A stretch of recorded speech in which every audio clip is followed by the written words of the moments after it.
This podcast is proudly sponsored by Cartersville Living, powered by Best Version Media. Their magazine is a go-to source for uplifting local content, expert insights, community events, and more.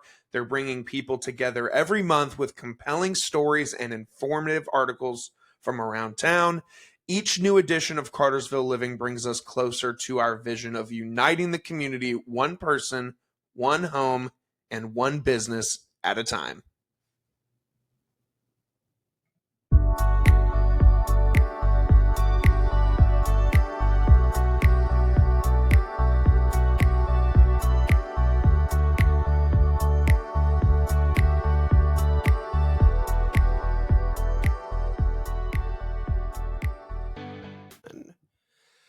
Hello, everybody. Welcome back to another edition of Your Morning Drive. A couple quick notes right off the rip here. We are recording this in downtown Cartersville, so make sure to listen in for the train because it's coming at some point. I'm just waiting for it to come. So if you hear cuts in the audio, if you hear an obvious cut here and there or see it if you're watching it, just know that something happened.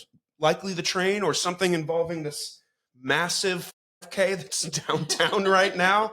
And plus the farmer's market. So we just picked the best day to do this, you know. But regardless, this podcast is proudly sponsored by Cartersville Living, powered by Best Version Media. Their magazine is your go-to source for uplifting local content, expert insights, community events, and more. They're bringing people together every month with compelling stories and informative articles from around town. Each new edition of Cartersville Living brings us closer to our vision of uniting the community, one person, one home, one business at a time. This episode, like I said, is being recorded in the heart of historic downtown Cartersville at the Depot. The Depot is a beautifully restored 1854 train depot that stands as a proud symbol of resilience and history. Having withstood the Civil War, devastating fires, and the tides of modern progress, this iconic building has been thoughtfully reimagined as a vibrant welcome center for visitors and locals alike. Inside, you'll find By Bartow, a dedicated space celebrating the creativity and spirit of Bartow County. This special initiative highlights the work of local makers, artists, and entrepreneurs, offering them a platform to share their talents and stories with the community. Whether you're exploring our rich history or discovering handcrafted treasures, the Depot is where the past meets the present in the most inspiring way. So shout out to the Depot for having us this morning. Before we dive in, make sure on whatever platform you're listening on, just go ahead and hit subscribe. If it's Spotify, if it's Apple, if it's YouTube, go ahead and hit subscribe so that each episode gets delivered to your phone every week without skipping a beat. Of course, you can follow along on social media, Facebook, LinkedIn, Instagram, TikTok if you want to, if it's still there. Everything is at Your Morning Drive. And of course, on those platforms, you get behind the scenes stuff. You get information about me, information about the guests, clips from episodes, whatever the case may be. Social media is the best companion if you're a follower of Your Morning Drive. My guests today are the husband and wife team behind the Sosebee Cycling Park in Bartow County. What started as a simple water stop for cyclists has grown into a donation-based community hub where connection, generosity, and purpose comes alive. From supporting Hickory Log Personal Care Home through the beautiful back road Century Ride to gifting bikes to local students, they have turned their vision and hospitality into a movement that shows how small acts of kindness can create lasting impact. Please welcome my new friends, Christopher and Chandra Sosebee. Am I saying the last name right? Sosebee? Sosebee. Yeah, Okay. Kind of forget the E there. Okay. Sosebee. Okay. Yeah. Well, we're off to a great start, guys. We're doing it. Guys, welcome. Thank you for being here with me. This is so fun. Thank you for having us. So right off the rip, I'm sure you guys felt similar to when you guys pulled up and parked as I did of like, we're supposed to be doing a podcast in this? Because as I mentioned in the intro, there's a lot of people downtown right now, but I am thoroughly impressed with the sound. It's amazing. It is. Yeah, and it's just lovely in here. It is. It's a nice little space, nice little quiet little office. And yeah, it came together. And shout out to that depot team, Melanie and Steven, for all of the generosity and the flexibility for having us in here. This is really cool. And plus, I mean, with this being an episode that is associated with Cartersville Living, we're recording it in downtown Cartersville, literally in the center. So it's just kind of a cool circle, coming together kind of thing. So this is fun. So guys, tell me about yourselves. I mean, where are you from? Upbringings? Kind of give me your individual origin stories, if you will. So I grew up in Canton, so very close by. Went to Cherokee High School, went to Kennesaw State University, graduated with a degree in psychology, and I've always lived in Georgia. So I moved from like Canton, Kennesaw, Marietta, Alpharetta, Woodstock, and then eventually Cartersville, and now we live out in White. Wow. Awesome. And then you, Christopher? Yeah. I was raised up, as you can tell my accent, at the foot of Lookout Mountain, about as in the corner as you can get of Georgia, in Walker County. Region there with just all family. I mean, honestly, I went to school where my parents went to school, like 200 and not more than 200 and a quarter people in the whole school from first grade to eighth, and I had my cousin as my teacher for like 4 years in a row in school. So you'll find out my language here is a little bit country. So Your morning drive is also present to us by Good Days Canned Cocktails.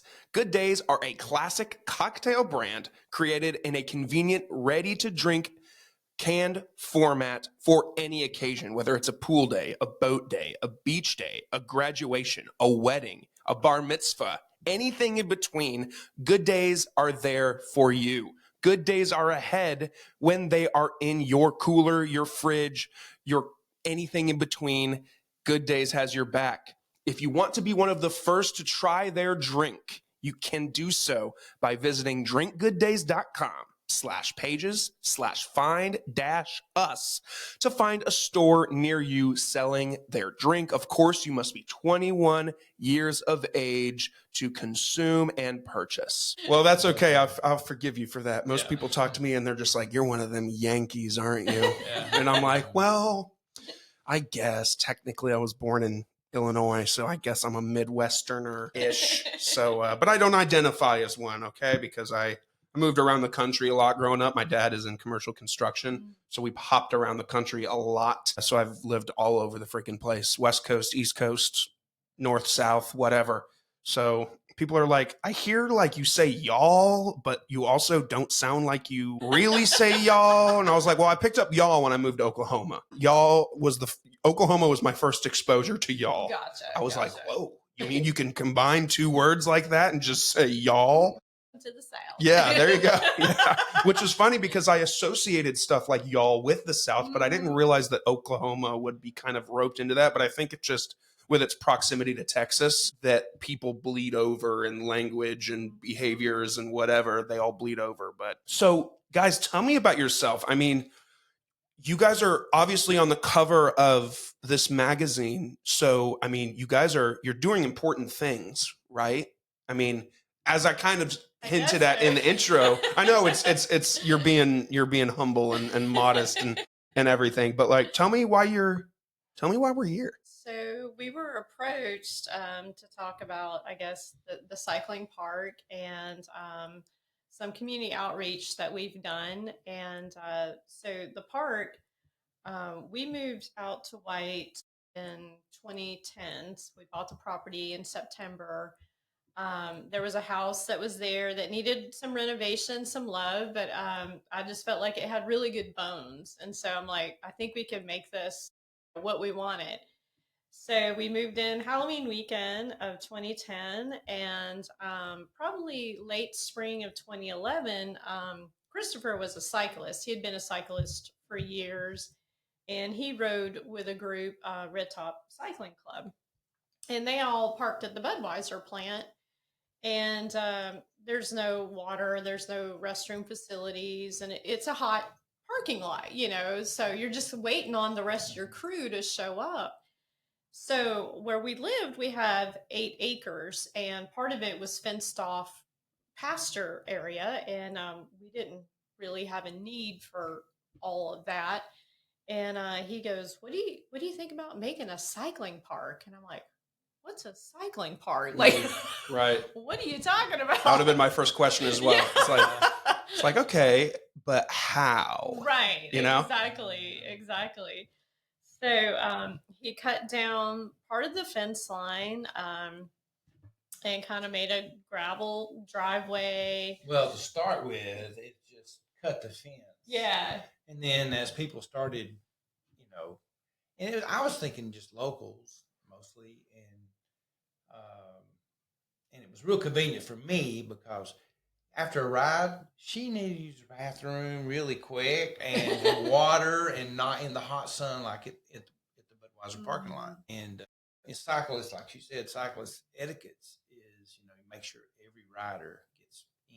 And some might be 45 minutes behind the others. So that's a long time in a hot parking lot. So, but anyway, we just cut the fence and people started driving in and parking under a shade tree. And then it started eroding. Erosion started taking place because the grass was. So we put gravel in, and it's just honestly the way I look at it. I kind of had a vision a little bit, but not much of one. It was just more of just meeting the needs, and so we put a porta john out there, obviously, and then we put water because you need that, right? Sure. And so it become a place for people, to start their ride and finish the ride and hang out under the big shade tree, which develop community. Mm-hmm. So people get to start to know each other, different groups, that kind of thing. And then, just out of necessity, I seen needs. And I don't know why I've always been able to do that, see the needs and try to meet those needs. And Sure. I'm a project guy. So if I can put those two together, it's like, yay, And so, they're out there, really sweaty right beside the road because the water was beside the road. And those guys was washing off, washing off. And, and I'm like, whoa, this don't look right. Because you got your shirt off, we're riding in this community. Yeah. And so we built a changing room, and then we built a shower, kind of where people could do that privately. And then there's a big group out there that didn't ride from the park, but they would come by, like that'd be their last stop before they got to the Budweiser. They use the restroom, get water. And a lot of those got caught in a big storm. There was nowhere for them to get out of the rain. So we built a pavilion. So each little item that's there, was just out of necessity, seen a way to meet the needs of, cyclists in their kind of different situations, Wow. But yeah, I mean, that's, and, and two, before we even did that with our property, I approached Budweiser and asked them, hey, could we put something out there, permanently or just on a trailer and bring it out there? Mm-hmm. And, they entertained the thoughts. The plant manager said, yeah, let's eat, let's meet for lunch and talk about it. But when they ran it by corporate, it's like, it's a liability for us, so they didn't allow us to do that. But anyway, hats off that they even entertain the idea. Yeah. Mm-hmm. Yeah. So it's just a part. And as far as I know, it's the only one in the country. Yeah. There's not As another. far as for road cyclists. Yes, Yeah. For road cyclists, there is no such animal as a park or a facility like that. Sure. Because I try to look up because I don't want to reinvent the wheel. But we've had individuals from England and several places that took this type of platform back and said, hey, we're going to try to establish this there. We had a mayor from, I believe it was Douglasville, that came and brought their staff. They want to reproduce it. I don't know if they did or they didn't, but we've had a lot of people come in and like, hey, this is a pretty neat concept. We might want to do this, in our area. So, like I said, it wasn't really planned. It was just kind of a necessity kind of thing. That's really cool. I mean, just the fact that kind of like you said, you see a need, you feel a need kind of guy. And, in my head, it makes sense. Why is this the only one in the country? You know what I mean? Like this, it's hard to wrap your mind around like the fact that there should be a place where people can get some water or, park under some shade, or at the very least, just, be able to just rest for a minute rather than doing it either on the side of the road or in an empty parking lot. And it's like, it's something that's official and like there. And that's really cool. Well, there's a misconcept there too. People have been riding in this area for 30 plus years. And I don't know how it came to be the place to ride, but from the Budweiser parking lot, since Budweiser's been there, I've had cyclists tell me they have been riding out in this area. And of course, Jim Edwards is the one that started the BBC, Beautiful Backroads Century, to support Hickory Log. And that was the main goal there. He was an employee there, and that started 20-something. Yeah, I think it's the 25th anniversary this year. So, that was a huge thing to help Hickory Log out. And that built, awareness of beautiful roads and, and low traffic. But the misconcept is like, oh, look, they got a cycling park there. They're bringing all these people in, and if they weren't there, the cyclists wouldn't be there. Hey guys, let's talk about another partner of the podcast, Branded and Devoted Designs. Are you looking to level up your company's merch game? Your brand deserves better than boring swag. If you contact Branded and Devoted Designs, you can level up with custom hats, shirts, tumblers, mugs, and more that your customers and clients will brag about. Go to www.brandedanddevoteddesigns.com to make your brand stick out. Mention that Logan from Your Morning Drive sent you, and they will give you 10% off of your order. That's brandedanddevoteddesigns.com. Tell them Logan sent you from Your Morning Drive for 10% off your order. We feel like that we've helped traffic because where Budweiser's at, you had to go through a lot of traffic areas, and now you're bringing the cyclist into a remote area. And we've had the school calls. Can you please tell your cyclists to stay off, Cast Pine Log Road? I said, I don't have any cyclists. Right. We don't have cyclists. Right. But our park keeps them off of Cast Pine Log Road. If they come here, they don't have to be on that road because they're already in the rural area. And from Budweiser to get to the rural, back roads, you had to get on Cast Pine. So Cass White. Cass White. We live on Cass Pine Log. Anyway, the road the school was on. So. Yeah. But there's a lot of misconceptions there. And sure, it's easy to assume that because you guys established the resting place, if you will, the cyclist park, that anything and everything that goes on there is orchestrated and put together by you guys, which is not the case. It's like, no, we just put all this here. Yeah. Our name is on it, but that's it. Yeah. Like we don't tell them what to do. We don't create the paths for them. That we don't set their destination. We simply provided a place where they can rest comfortably, and that's it. And when you leave the park, there's a huge sign. It says, "Be safe and be courteous." And then we had other signs made with traffic laws. Hey, give motorists the right of way, let them pass. All these things that and then we educated. We had a group come in and literature and educate what some of the laws are and that kind of thing. So, we try to promote, friendly cyclist, motorist atmosphere, if you might say. Sure. So, and some people think that we have trails on the property, like mountain biking trails. Some people are like, where are the trails? We're like, we'll see a mountain bike in our backyard, like trying to find a trail somewhere. Literally, like not probably 2 months ago, I walked out the back door and I saw two young men on mountain bikes in the backyard because there is a gravel path. And I was like, oh my goodness, they have no idea. So I walked You're like, down. sir, this is not the place for that. Yeah, I was like, I'm sorry, there's no trails here. And they were like, oh. Yeah, buddy, these are cycling trails. This is not a mountain biking scene. Right, exactly. Yeah, that's fun.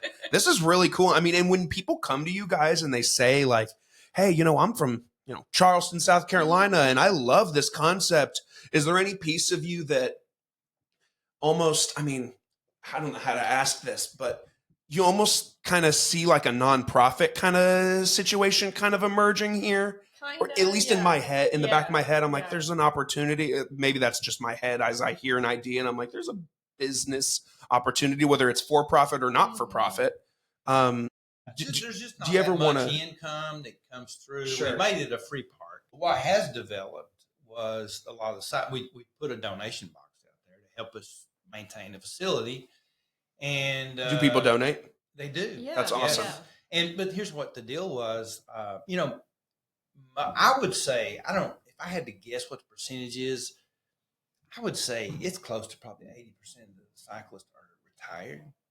And most of them are, I would say, for lack of better terms, professional. We're talking judges, lawyers, deans, doctors. Yeah, neurosurgeons, all these. And I try to connect the two of why, it's like, why is this their sport? Right. And I think I may have understood. It's a personal challenge to be on a cyclist, and it's an endurance sport. You push yourself. And I believe that kind of rolls into life too. If you're a person that pushes yourself all the time, you're probably going to try to better yourself. And that's probably going to roll into some type of position that, puts you as a CEO or finishing college or, whatever it might be. Not to say but I would say it's a high percentage of, and they're like, we don't carry, we want to support you, but we don't have money to put in a box. And so the cyclist community got together and they did this membership thing, which it's, again, don't need to be misunderstood. You don't need to be a member to be part of park. Sure. But what they did, like they call it membership because like one-time donation. We don't have to worry about this. We're taking care of our part. And so they do $100 or $200, either way you want to do, a year. And we do one time, and then we give them a little sticker and put it on their car and says, hey, we support, the park or that kind of thing. And it's really cool too. We get little cards, and there's a lot of restaurants and stuff we went around and talked to. Hey, would you give these guys like a 10% off or a free dessert? Or very free good. Yeah. Very good. And trying to encourage them to go here and eat. Yeah. Go here and do their stuff. Right. And so that worked out really well. So these businesses were like, we'll do that. Oh, Yeah, that's so cool. Definitely, yeah. And then we put a provisions box there and give everybody a key too. And so, because you can't just keep it open all the time, we got a tool, anything that might keep you from spoiling your Saturday ride or whatever, like chain brake or tire go flat or personals that you might need, any kind of this thing. So we put it all in there, any kind of first aid, tools, whatever. So we got a box out there. So those that we give them the key, and so they can go out there and they have something go wrong, they can open that box and it should be in there. Anything that I could have think of that would keep them from riding that day. Right. And it's a lot sometimes. We used to get people knocking on our door. Hey, do you have a pump? So we put a pumping station out there. Wow. Hey, my pedal broke. Well, those one-offs are fun because then you're like, all right, I'm going to put a pump in there now. Yes. So like now that's going to limit the amount of people that want to pump, and then you're gonna get those weird, really off one-offs, and then eventually there's going to be nothing in that shed that can't fix their problem, which is just really cool. I tell you what, though, give you chill bumps though is those moments that you meet people. yesterday I was out. We had lightning hit a tree. It was dangerous. We had to cut it from the top down. And if you'll notice, everything in the park is repurposed. Everything out, all the material, building materials, either given by neighbors or if we bought it off marketplace for a little or nothing or whatever it is. Everything out there and all the metalwork and stuff. I'm a machinist. I'm a welder. I'm an electrician. All that's done, right there on the property. But I can't afford to take a $2,000 tree down. When you got two of them, there's $4,000. Sure. So I spent $4,000 on a 70-foot man lift that don't work, that I repaired, that I was able to go up and take it down. But that day, you're out there in the park and it never fails. You meet these people. A couple from Scotland.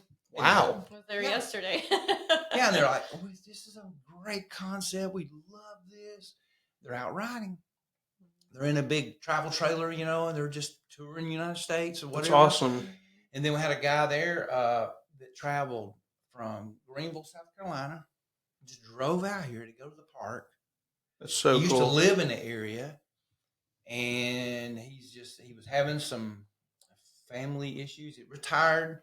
He thought he would live out there with his children, and he said they're always fussing, this, that, and another. I had to get away. So he comes and, spends a couple of days here in Cartersville, but he drove here just to go ride, to clear his mind. And, he talked to me and told me everything. I mean, I was really needing to get this done, Yeah. But I took about 45 minutes out and, I get to hear his story, how he was abandoned by his mom. And I mean, it just brings tears to my eyes. Sure. It's powerful. Yeah. And this is happening on your property that you guys built. It's so cool. He said he lost everything during COVID, and his mom. He finally reconnected with her. She had cancer, and and he was just telling me, "Son, I'm just a poor guy now." I said, "Man, you're not poor. You're here. You got your health. You got to reunite with your mom and clear that up. All that you had against her all these years." Anyway, we just talked. It just provides a place for community. I mean, these cycling groups, I love them. They'll have birthday parties out there. Oh, that's awesome. And like a lot of them are retired. So like if someone turns 72, they're going to ride 72 miles that day. Yeah. The whole group. Good God. Incredible for me. How about 0.72 miles? I'm like, okay, I got to work up to that. Yeah, right. But they just see the community and the closeness. Yeah. They travel together. They'll go on European cycling tours together, and you see their Alaska pictures. Tours. They'll hike, kayak, ride your bikes. It's amazing. And I don't ride much now. By the time I work my full-time job, usually 7 days a week, and keep the park going, I don't have time to ride. But when I did ride, I rode with this one particular group, and I'm not going to call them out but they're great. They're mostly all retired. They have nothing to prove. I love riding with them and hear their stories. Mm-hmm. You pull up beside one and talk to them, pull up beside another, talk to them. It's just so rich to hear all their what they're doing, what they've been. It's amazing. It's just an amazing group of people.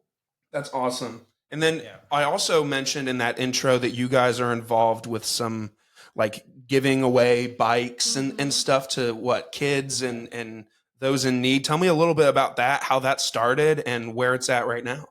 So Christopher volunteers with a program called Encouraging Kids to Greatness. Jim Edwards kind of introduced him to that.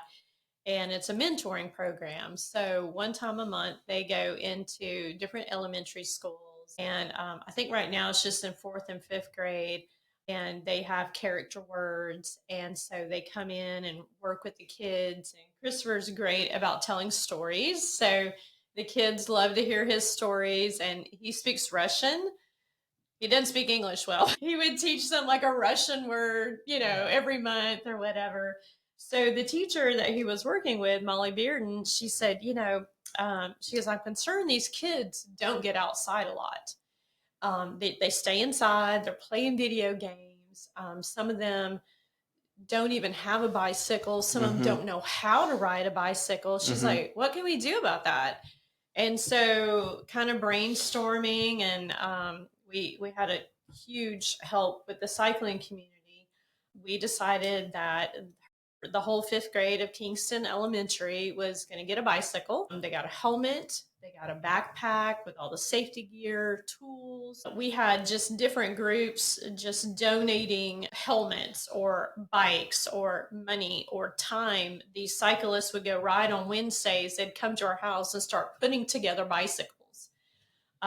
We had Kevin Evans, the bike mechanic. He would just come and spend hours at our house, just tuning these bikes up, fixing these bikes up. And so back in May was the big date, and these kids were so excited. 73 of them, and so we went out to Kingston Elementary. We had about 30 volunteers from the cycling community. They did workshops for them. So teaching them how to ride a bike, how to tune their bike, how to wear a helmet, how to repair the bike, and just all these things, hands-on workshops. And we were there all day, and just seeing them get to pick out their bikes too, that was huge, because we had different types. We had mountain bikes, cruisers, and we had like a BMX class bikes. of introductory to cycling. I didn't know what these bikes were used for, so we just started there. So it was an all-day event, and we what was really cool, we had a bicycle safari, and so we hung up this huge net. It looked like a spider net. I mean, spider web, Yeah. And we hung monkeys, big, long stuffed monkeys and spiders and snakes. And then they had to navigate, through. And everything we did had a purpose. For example, kids, it's dangerous for, a lot of times out in the country, and this is where it's out in Kingston, you'll have a dog and it'll be on a cable, to contain it. And that's terrible. If you're riding a bike and you hit a cable. So I was teaching them to be aware of your situation, be looking up and looking down. Sure. Alligator alley, this kind of thing to navigate the visit bicycle safari. And the kids loved it, But the whole day was just amazing. Honestly, I think most of the retired that was there, they had a better time, or as good a time as the kids did. Right. And they were coming up and hugging and loving on these guys, and just like I don't know how many hugs I got. It was just that's really cool, man. Amazing. Yeah, I love that. It kind of shows, just through that story, just then, like, how tight knit the cycling community is. And it's something that you don't really hear of in many sports. I mean, people who love football, people that love soccer, Right. but you don't really hear about, and if they do, I just haven't heard them. Yeah. But you don't really hear stories like this very much. And it's our motto. Our motto. And I'll tell you what, she challenges me a lot of times on my words. Yeah. And I mean, from the mountains, Mom and Dad used old English words that you don't hear anymore. He would say I still have them in my vocabulary. Like what? Tumped. Tumped? Yeah. What the hell does that mean? That's what I said. Yeah. I was like, that's not a word. If I would assume, is it like stumped? Almost. Turn something over. Yeah. Turn it over. But anyway, there's lots of words. Like my dad would say, I hope build this place. Hope is the old English word for help. There's just tons of words that I'll blurt out. But anyway, what was I saying? I don't even remember. But the motto. But before you even get to the motto, yeah. So we try to iterate this.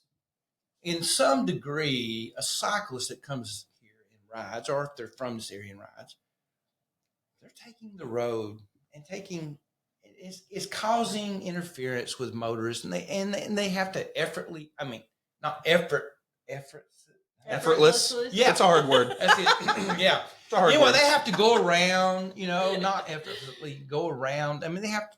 It's aggravating. Sure. You're getting to work. Sure. All this kind of stuff. So this is what we do. So look, we're going to need to give back to community.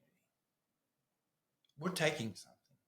We're taking some time from people. We're taking this kind of thing. Is it legal? Yes. Cyclists on the road? Yes. All this is right.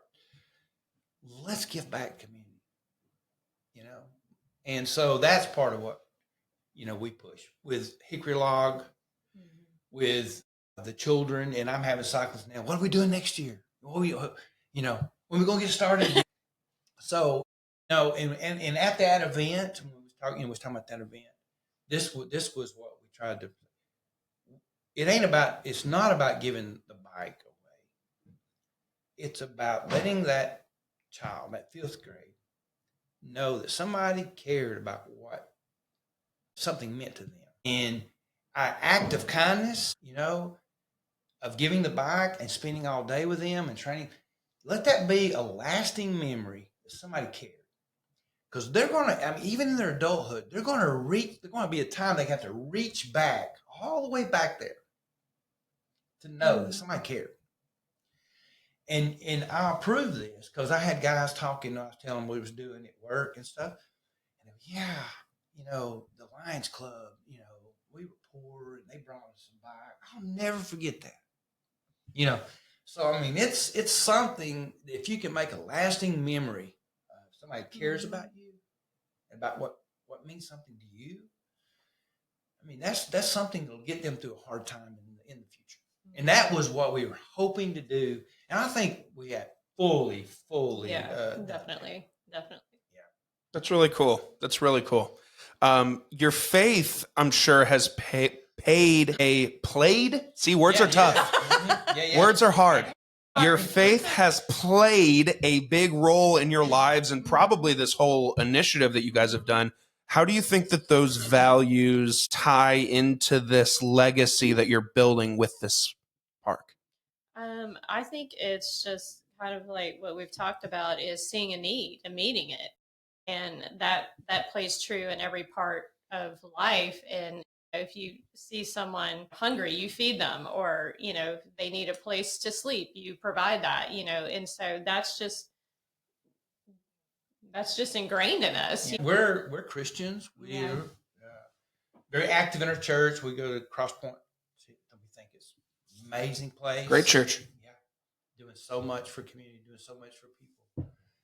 And he was a pastor and a missionary. My son was a missionary. Wow. He's a chaplain now. So all our children are actively in the church, working very hard, and we're very proud of that. And I was a full-time missionary for 10 years with Macedonia World Baptist Mission, and so I was there in Eastern Europe. Lived there, permanent. Didn't have thing on this side of support. A fork, spoon, nothing on this side. Words are hard. I sold everything, and we were there for 7 years, and it's right there close to Ukraine. Is where I was church planter, had 800 kids in an orphanage that we ministered to. We done summer camps. New sponsor alert, everybody. Yeah, you heard me right. New sponsor alert. This episode is sponsored by InkWell Publishers, a nonprofit publishing house that believes in the power of storytelling to shape lives, spark imagination, and leave a lasting impact. InkWell exists to support meaningful stories and amplify voices that deserve to be heard.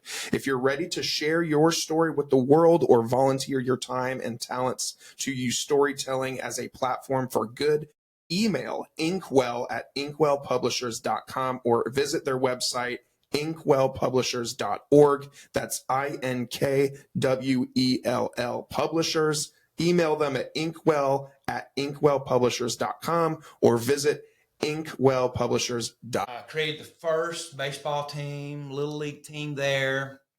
Done a lot of military ministry. Done a lot of stuff because it was so easy. I said anybody can go to Eastern Europe and just have no skills and just do stuff. Yeah. And so, he's being very humble. I was gonna say the same thing. Yeah. And then being in this proximity in Eastern Europe, kind of close to the Ukraine and stuff, is that how the Russian came to be, like in terms of you being able to speak Russian? Yeah, I went to the university there while I was there and studied Russian culture and literature as I was doing ministry. And I was in Bulgaria. I was learning the Bulgarian language as well. I I had guys come over there, especially some from up north, you know, as they hear me talk, and they said, "You'll never get this, you know, you'll never get it." And, you know, and to God's glory, they were coming to me and said, how did you do this? And I was translating for the American Embassy. You know, wow. And so, who are you? I know. And you know what my answer was? Well, I didn't put much up here, like in my younger years, so I have making up for it. Wow. Now I'm going to be a kid for a split second. I just want to hear you speak Russian. What does that mean? Okay, what do you want me to say? Oh, man. Wow. That's cool. I always find the other language thing so interesting because it's so hard to learn another language. I mean, take it from a guy that took 4 years of Spanish in college and doesn't really get me anywhere. The occasional, you know, when me and my parents and siblings took a trip to Mexico earlier this year, and there were times I was like, I know that word. But that's as far as I got. So I always find it really fascinating when people can speak other languages. When we travel to other countries, I'm like, just speaking Russian while we're walking around because no one messes with the Russians. So, and he looks Russian, you know, and so I'm like, just speaking Russian, we'll be good. Yeah, you know, you kind of do look Russian. You also look like James Bond, kind of also. And with this career in ministry, and then you're doing all this stuff in Europe, and you're doing this. Well, I tell you, when you feel like, I say feel like, because I knew I was called. I knew where I was supposed to be. Yeah. And so I felt like David and Goliath. There was nothing going to stop. I mean, if God's on your side, what in the world could stop you? You know what I'm saying? Like, and so now it scares me to death to think about some of the stuff that he did some cray stuff that you were doing. Yeah. Hey, I went into Ukraine in the back of a Lada, covered over with a blanket because I couldn't get visas. Across the border. You know what I'm saying? And then I couldn't get back, so I had to go across the mountain, right? Through this little road, and you get up there and there's a tank, and there's these military guys, and anyway, you get across, you get back across. But I've been thrown out, I've been, it's been crazy. I've been shut down many, but you just keep doing it, and God just keeps blessing. Wow, man. And when I come back off the mission field, the children were all here. They're all in college and stuff. So I'm thinking, what can I do? And we took, in Trine, Georgia, we took an old market. It was the old Trine Triangle shopping center, 8,000 square feet.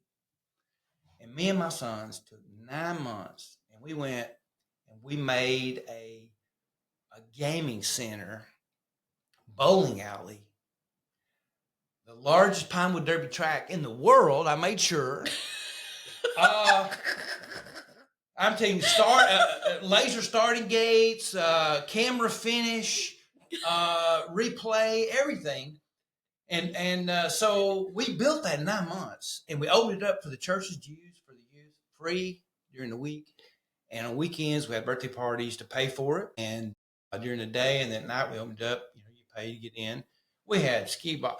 I went all over. I went to Chicago. I went all over to Florida, seeing what everybody else had. And I didn't want just like gaming like this, I wanted interactive stuff. Sure. Baseball, pitching machines. Yeah. You had a volleyball machine that kicked up and you had to spike it into the hands. Really? It was almost like a carnival. And I went to Niagara Falls and bought Brunswick 2000 bowling lanes, installed those in there. Cosmic bowling, everything glowed at 10 o'clock. Everything went out and all the things, glowed in the dark. We went in and cut cars in half. They'd been wrecked, convertibles had been wrecked in the front, and they got donated to us. Since we cut them in half, put a platform, put pin hinges on it, and put the top up. You sat in the back and play Xbox games, driving games in the back of the convertible. And so we had all that inside there. We had 67 feet of screens, 10 by 10 screens, all down we had round walls that were 10 foot in diameter, just thrown in bean bags, and you just drop back in there and take your console and play, good healthy games. And we've had competitions.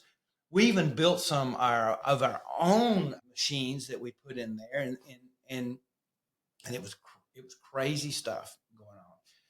And I put a screen on top of the building, 10 by 10 screen, and we would broadcast Bowler of the Week, little videos and stuff like that. And it was a lot of fun, a lot of work, but a lot of fun. But that's how I continued my ministry and still able to, support the family going to college and that kind of stuff, and still give back to community. Well, I was going to say that there's a common theme here in a lot of these stories of just like community is important to you. Yeah, you won't get me. Creating community. Yeah. Yeah. I mean, it goes beyond seeing a need and filling it, but something that I can relate to you on, because golly, you've got more experience in your pinky than I have in my entire damn body. And you're being humble about it, which is just all the more amazing. But you love bringing people together. Yeah, and and if you can point people to God.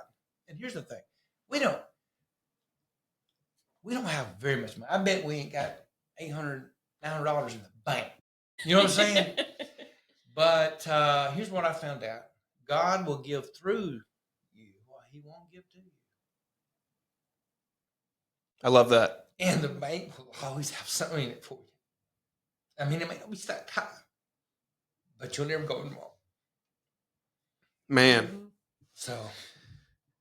Didn't know I was going to cry today, guys. Hey, I am so sorry. No, it's okay. I work 10 an hour, so I'm not. Really no, man. Today, The passion it's just radiating off of you. It's so cool, especially the fact I find it insanely ironic that we sat down and you said, "I'm gonna let her do most of the talking."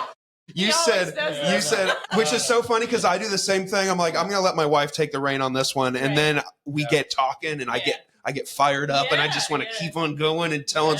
It's really cool, man.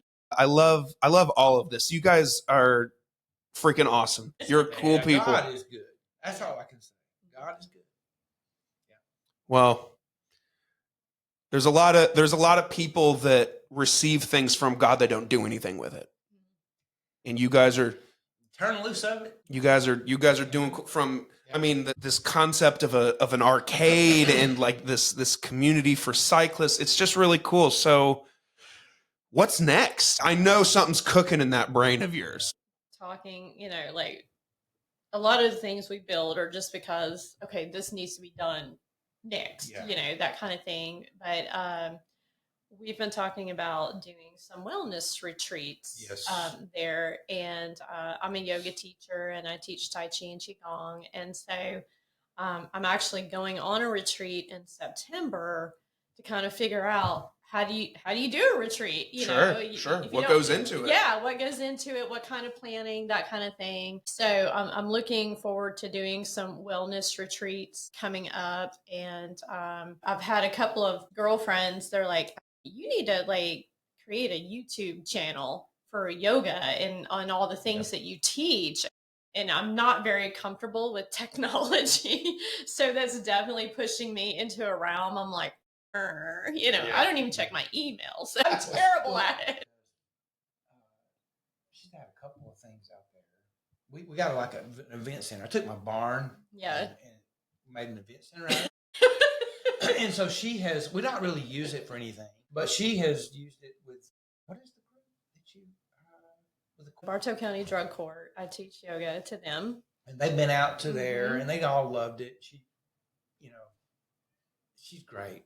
And we've had a couple of workshops. Like I've had other girlfriends who teach yoga. We've done some workshops. We've done I do yoga and brunch, out there.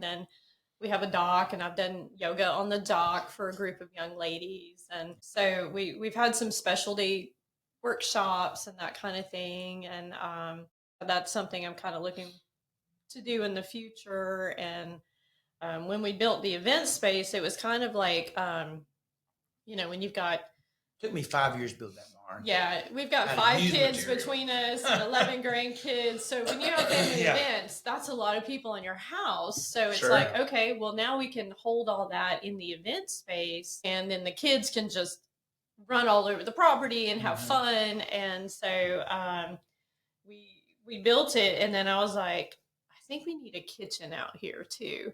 So he built me a full kitchen out there as well. So yeah, everything is from Facebook Marketplace. I'm tired of talking to you.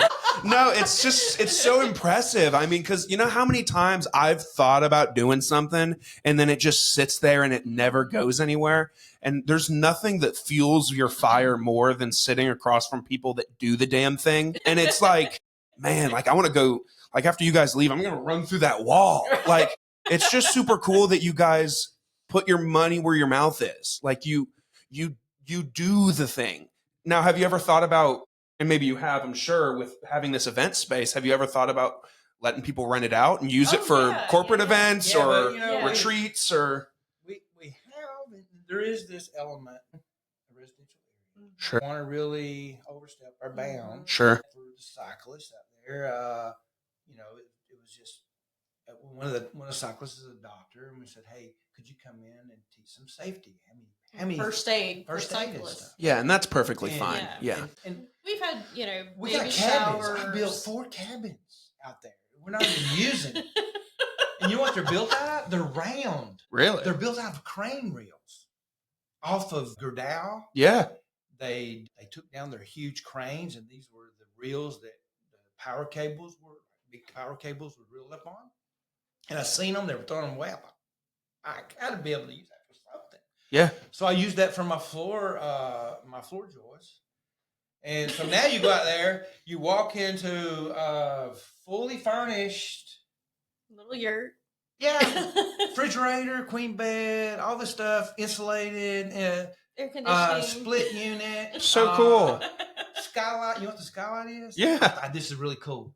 It's a dinner table. It's a glass dinner table. coffee table Yeah. Mhm. top, and you can see the Oh, that's trees so and cool. everything. Yeah. So yeah, That's So so it's cool. fun to do stuff like that. yeah. And it Yeah. didn't really cost anything because everything was, I got it free, you know? And that's how we do things. We couldn't do all that stuff if we didn't. Our event space is built out of guardrails off the interstate. It was given to me. Tubing from what do you call that? Water tower, Yeah. cooling tower. Mm-hmm. Sheet metal that was discarded because it wasn't done quite right for the siding. I mean, you think about all this, it don't look really good, but it turned out amazing. And He builds it, I decorate it. yeah, It's a good pairing. It is. We're a good team. Wow. but anyway, Wow, man. Good God. And I guess this all makes sense about how, I mean, have you always just been this good with your hands? I mean, I know you said you're a welder, electrician, so like you're a handy dude. Mhm. So if I go and I want to build a house, you're going to be able to help me do pretty much everything. so I raised up my dad. He was polio from age 4.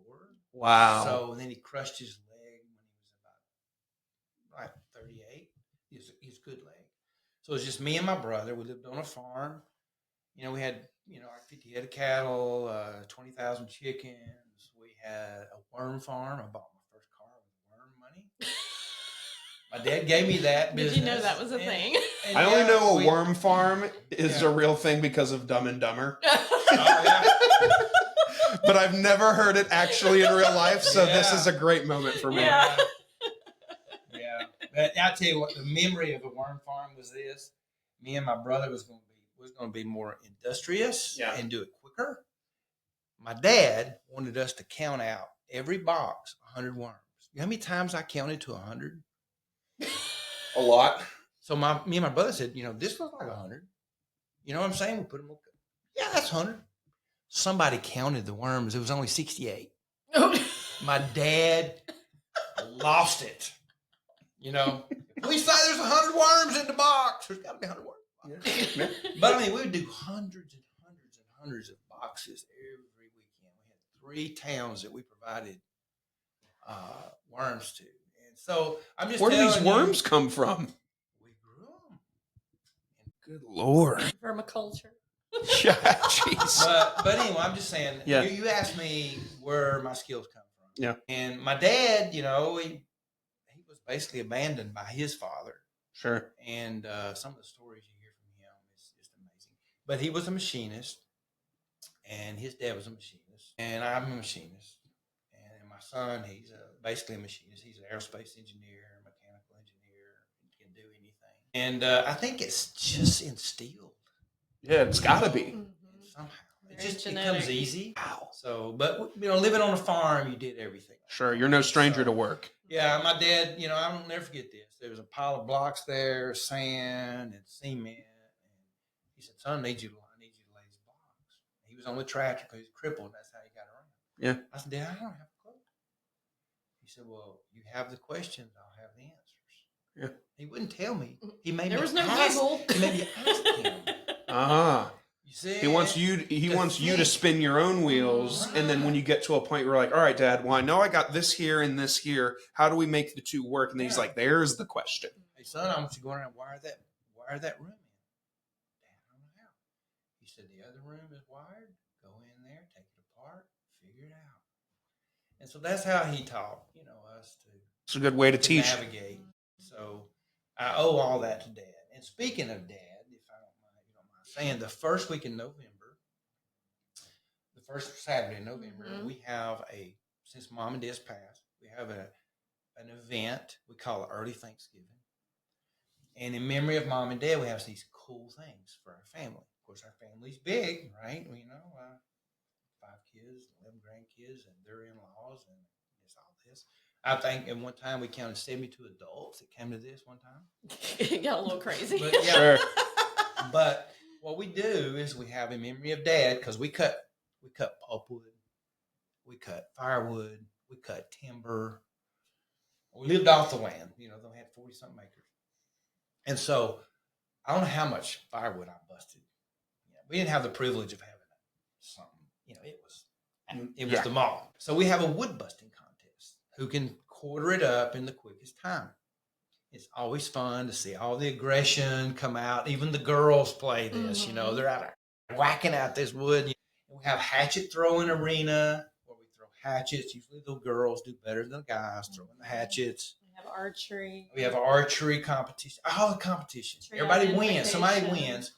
Yeah, we have tree identification because Dad made us learn all the trees, by the smell of the sap, by the bark, by the leaf. And so we're trying to pass that on down to kids and down to the grandkids. And we have story time around the fire, give a time limit for the kids to tell a story and who might win that. And, every now and then we'd have adopt a duck for the day.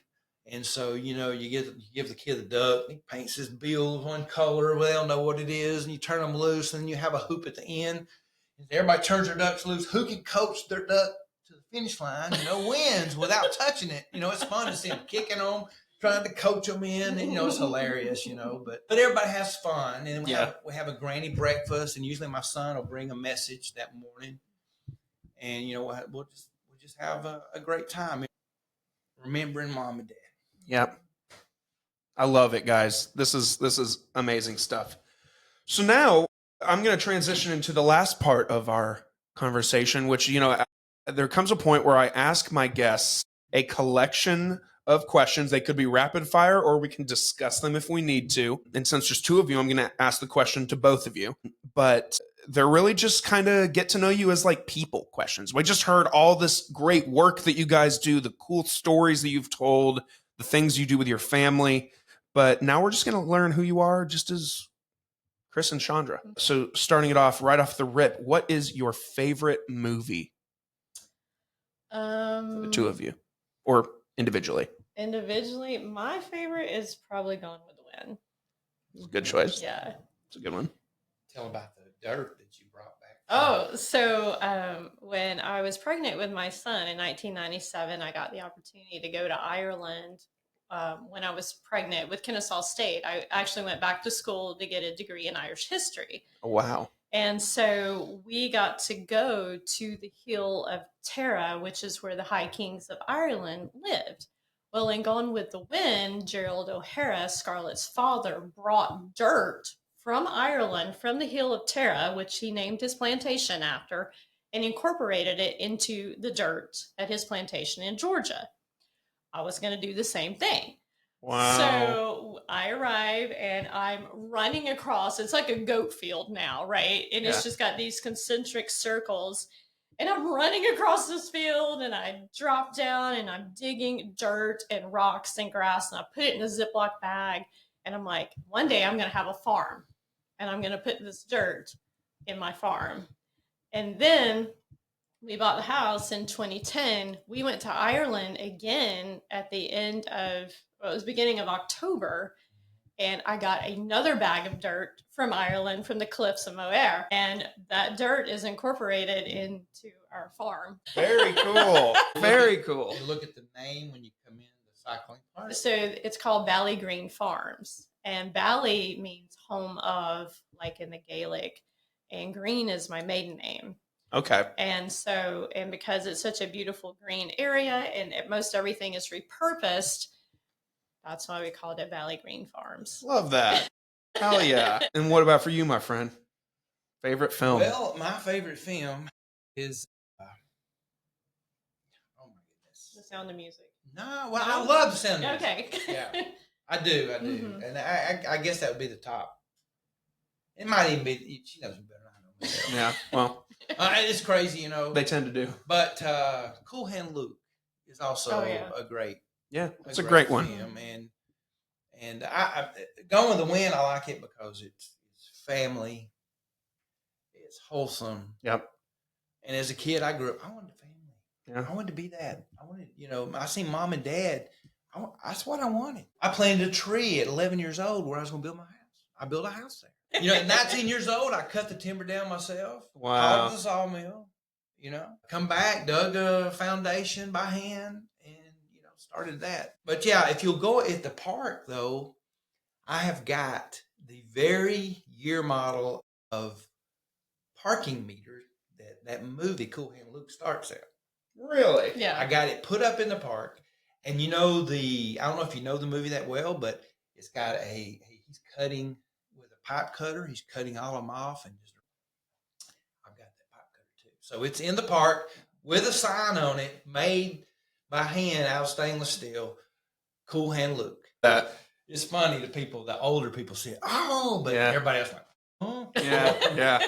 I've seen it once. It's been years, so I might need to go back and revisit it now. I think I know what the answer to this question for you is, because you grew up on this farm and you've probably been working since the day you could walk. What was your first job? The first time you were... So my first job, I worked at a manufacturing facility when I was 16 that made children's clothing. And the reason I had to get a job is because I got a speeding ticket. I had to go to juvenile court. What? And so I had two aunts that worked there already. They were sewers there, one on one side of the family, one on the other. And so they got me I had to interview and get a job there. And so I worked from 7 o'clock in the morning till 3:30 in the afternoon. We got 30 minutes for lunch, and there was about 200 women that worked there. It was all women, all eating lunch at the same time, all trying to go to the bathroom at the same time. Oh, God. There was no air conditioning where we worked. So it was cold in the mornings when you got there. It was bloody hot in the afternoon when you left. Sounds like you really love that job. And I was like, all right, I'm going to college, so. Right, this is temporary for me, Right, ladies. I'm getting out of here. I learned my lesson here. I'm not staying. That's right. Wow, that's awesome. Do you know what I mean when I say, what would your walkout song be? You know what I mean when I say that? Mm-mm. So like for certain sports, like if it's like UFC, yeah. like when the boxer is entering the ring, there's a song playing that they choose that kind of gets them excited and hyped up. What would your walkout song be? Probably "Bitch" by Meredith Brooks. Learning something new here. Hey, you learn something about your spouse every day. That's right. What about you, Christopher? I don't have a clue. I really don't. And I listen to Christian music, and I got some really great, songs that I like Sure. a lot. But as far as retaining the name of a song, I don't retain nothing. That's okay. You need room up there for all that handcrafty everything that you do. For then music isn't as important as that stuff. But I'll let you guys tag team this one. You guys get to organize at your event space a music festival where you guys are going to invite 3 bands or artists. Okay. They could be alive or dead Okay. to play there. Who are you guys choosing? You'll have to figure out what mine would be. He would probably say Neil Diamond. Yeah, I like Neil Diamond. Yeah, that's a good answer. I'm going to say U2 Okay. and Right. That's a good lineup. Yeah. I'll take those. Yeah. Those would be solid. On days that you are not working in any capacity, when you're not being mom or dad, when you're not at your actual job, when you're not tending to something, how do you guys take care of yourselves? We sit down on our dock and lay in the sun and play in the pond. He'll swim in it. I'll paddleboard and just chill and just really connect with nature down there. We've got incredible wildlife that come onto our properties. So we've got hawks, eagles, owls, fox. We see little raccoons like fishing in the pond, heron, and just being down there, you're just laying out and you're seeing all these dragonflies and butterflies and frogs. And so that's our place. It's just like connecting with nature. Love that. There. Yeah. Very good. What's your biggest fears? I'm claustrophobic. And Are we okay right now? Oh, yeah. Okay. I'm good here. And agoraphobia. Okay. Which is like fear of heights. Okay. So like I have friends who have small airplanes. Oh. That's a no. Like I have actually sat in like a Cessna in a hangar, knowing we're not going anywhere in it, and I'm like, you got to leave the door open. Like I got to have a way. I got to out. get an exit. That's me. So yeah. What about you, Christopher? Biggest fear? I know this is kind of contradictory, but I'm 62 now, and most people have got their retirement kind of figured out, And I don't mind the work till my dropping day. I like work. I enjoy it. I guess my fear is like, what's my health don't allow me to do that? And I know God's going to take care of me. I know He's going to take care of us somehow or another. What that looks like scares me though. Sure, that's a very valid answer. That's an answer nobody gives ever, but that's a really real thing that I'm sure millions of people think about. I mean, it's like, you want to take care, it's my job, take care of my wife. Have I put anything up enough for that? I really hadn't. You know what I'm saying? It's Sure. Thinking, man, where's this going to end up at? And I know God will take care of me. I know that, but that's still lying fear back there. It's the unknown of what's to come. Right. You never know. Every day is a special. It's a gift. So you never know. And then finally, I mean, we hear these stories of putting people together, putting together things, especially with you, building community. What pushes you guys to do that? What is your main motivator? What keeps you going? What is your morning drive? I love. Hey guys, I want to talk to you a little bit about the company that makes your morning drive happen every week. Are you looking to elevate your business and your brand? Hammerhead Creations is here to help. They offer top-tier marketing services, including social media management, website design, and Google page optimization, ensuring your business reaches the right audience. Whether it's a side hustle or your full-time grind, their expert team, me, is ready to help you grow.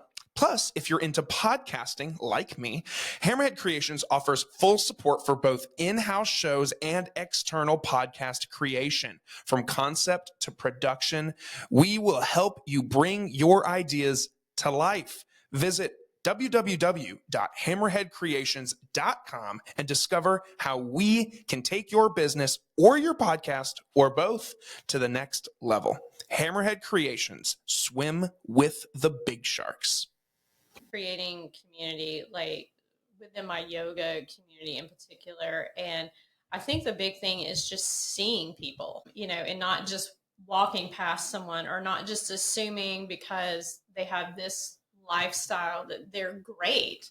Everybody needs community. And I feel like my job is to create community for women in particular, in a safe space for women in my yoga classes and stuff. And so I have one yoga class called Tribal that I totally made up, and it's a hot class. And in the class, one of the things we do is we dance, and giving women that safe space to move their body and express themselves, even if they don't like to dance and they're just like, "Mer, mer, mer," that's okay, you do you.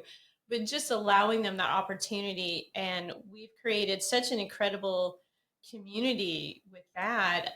And, now they're like some of my best friends. And so I just love seeing women connect with other women and doing that in a way that's not backstabbing, that's not gossipy, that's truly supportive and authentic. That's my thing, is to create that authenticity. Sure. Very good.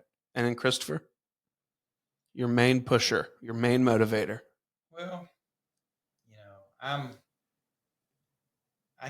kind of think on the spiritual realm, and I know life is short.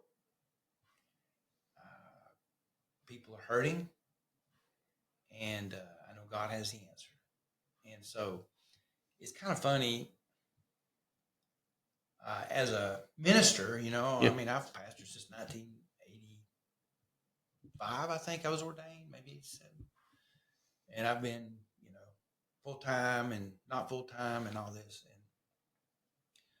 But it seems to be at present, my motivation is just meeting people's needs where they're at and letting that, God always gives opportunity to present. It's not just a cold, blunt word that you need God. It's just showing them how good God is, and them having the desire, to want to see God. So that's, to me, and I can give you a story right quick. Sure. Yeah. Yeah, of course. The park has given me a stage. I guess it's the wrong word, but a venue, maybe is a better word, to see me connect with people. Sure. I don't attend it. I'm just working on something and somebody shows up. So I'm digging. I know people think I'm crazy, but I'm digging like 100-foot ditch to put pipe in because I can't afford to go rent a, So every day I go out there and I'll dig a little bit until it gets done. And so I'm putting power, right, for people. They can plug their phone up or whatever. And this young black man comes up and looks like a teenager. I mean, he really does. Very young looking. Yeah, he's 20, maybe, something like that. And he comes up and says, "What are you doing?" I said, "I'm digging a ditch." "Why are you doing a ditch?" And he said, "Can I help?"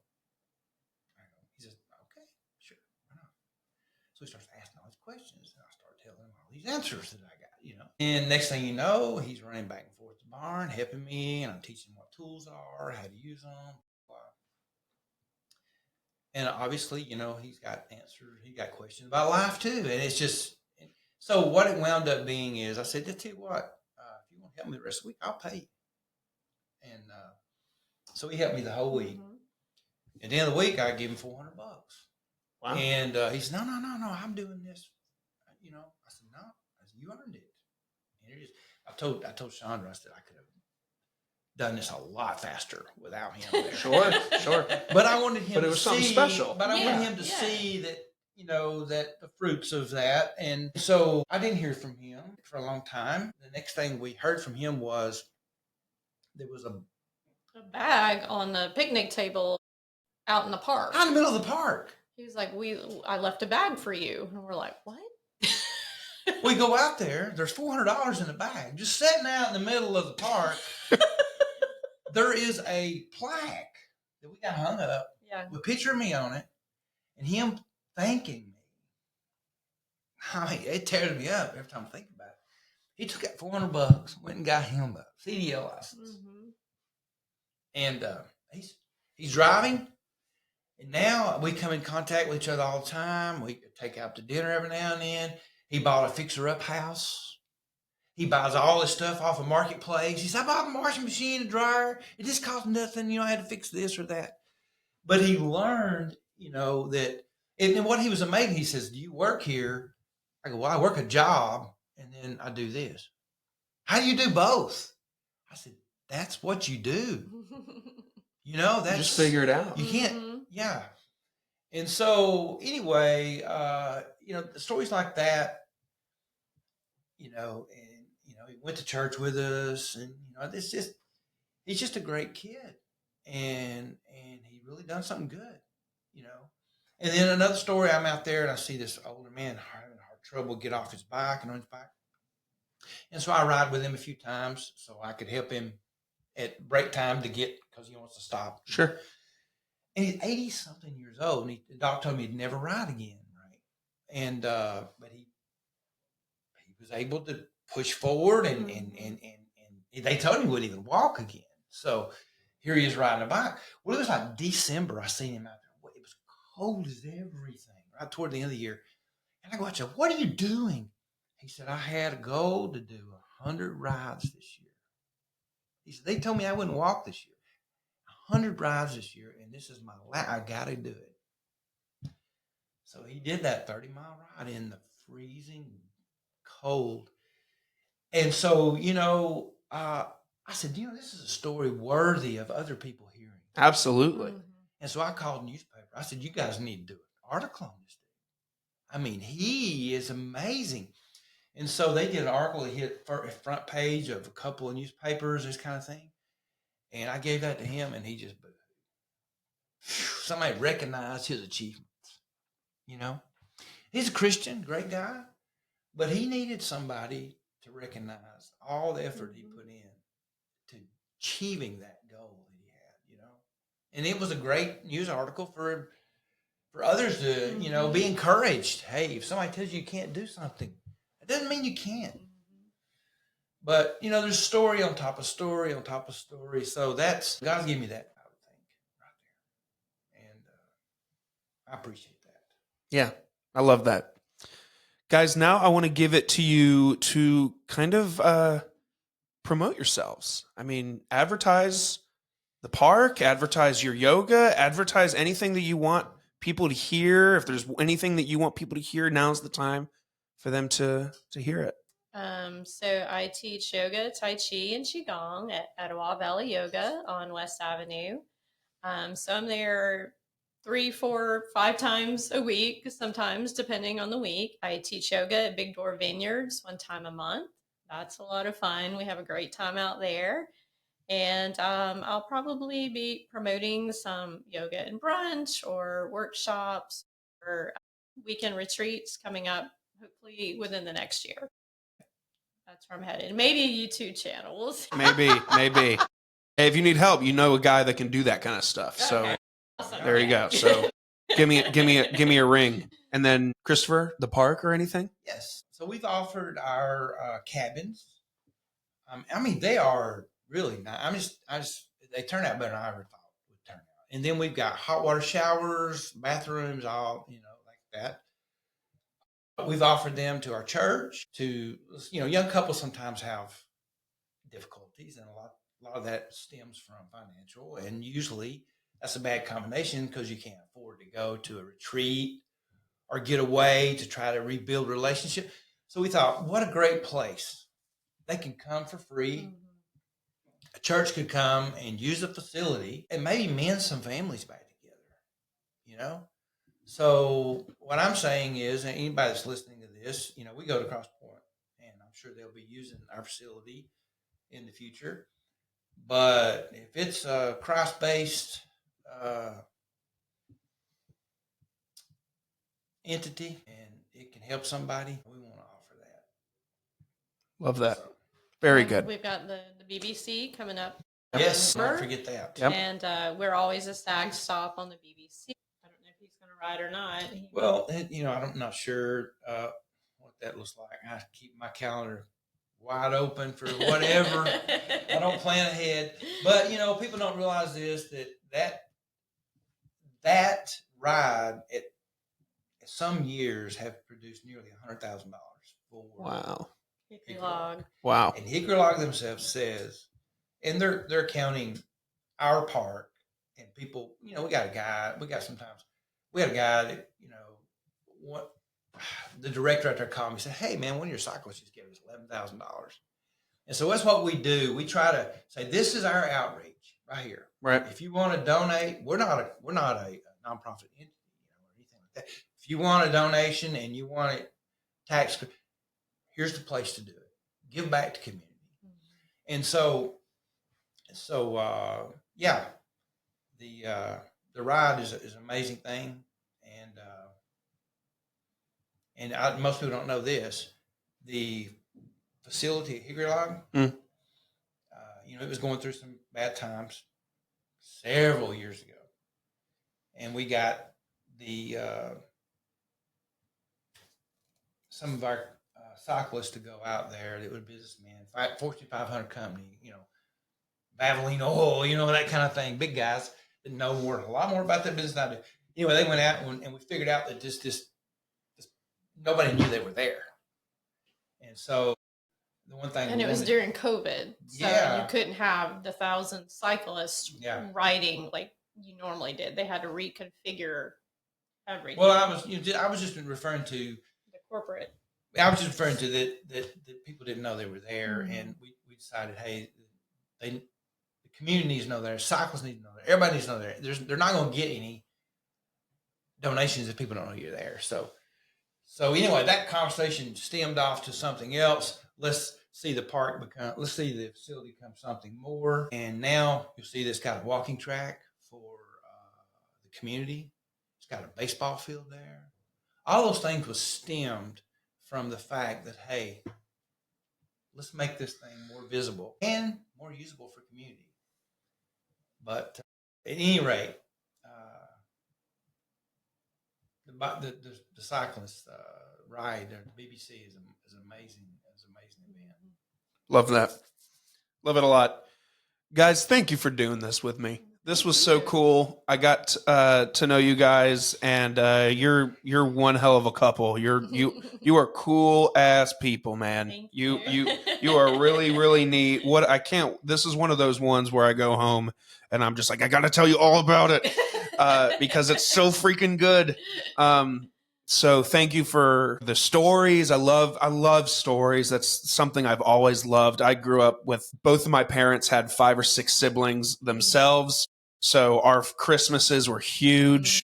And so as a kid, I just was fascinated by hearing the adults tell stories and reminisce about good times and when they were kids. So I've always been obsessed with hearing people tell stories, and this hit that in the best way. So thank you for that. And yeah, thanks for taking time out of your Saturday when you do have some off time to come and do this with me. I'm super lucky to know you guys. So thank you for that. Guys, I will make sure to throw any information that we talked about, whether it's the event, whether it's the cycling park. I'll throw any information I can in the description of the episode. So if you're interested in whatever we talk about today, that you can just scroll on down and tap on the link that you are interested in learning more about, and you can, find out how to get involved or find a new place to rest along your ride. Whatever the case may be, it'll be in the description so you can check it out. Of course, you can make sure to follow along. Like I said at the top, You can do social media. You can go to our website, check us out. Everything is just Your Morning Drive. We appreciate you tuning in today. Thank you to the Depot. Thank you to downtown Cartersville with, look at this, no train. No That's train that amazing. came by. Look at God there. And then again, the Depot, thank you guys. Thank you to Cartersville Living for putting this together. And we will see you all next time. Bye.